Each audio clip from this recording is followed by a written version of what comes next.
ભાવનગરની સટી મેડિકલ કોલેજમાં રેગિંગની ઘટના સામે આવતા શૈક્ષણિક વર્તુળોમાં ચકચાર મચી ગઈ।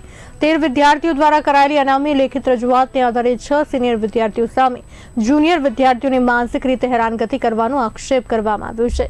ઘટનાની ગંભીરતાને ધ્યાનમાં રાખીને કોલેજની એન્ટી રેગિંગ કમિટી તપાસ શરૂ કરી છે અને સંબંધિત વિદ્યાર્થીઓના નિવેદનો લેવાઈ રહ્યા છે। હાલ તો સમગ્ર મામલે પુરાવા એકત્ર કરવાની કામગીરી ચાલી રહી છે।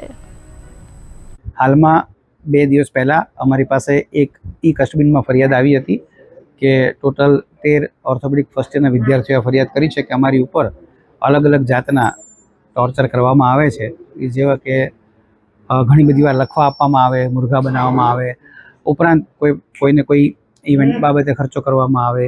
એટલે આ બધી બાબતને લઈ અને તેઓએ ફરિયાદ કરેલી હતી।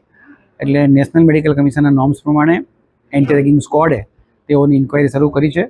તેઓની ઇન્ક્વાયરી પણ પતી ગઈ છે અને તેઓના નિવેદન લેવાઈ ગયા છે। ત્યારબાદ 6 વિદ્યાર્થીઓ જેના નામ એ પ્રથમ ફરિયાદમાં આવ્યા તેઓને પણ બોલાવવામાં આવેલા છે અને તેઓની પાસેથી પણ નિવેદન લીધા છે અને જરૂરી દસ્તાવેજો તેઓ આજે આપવાના છે।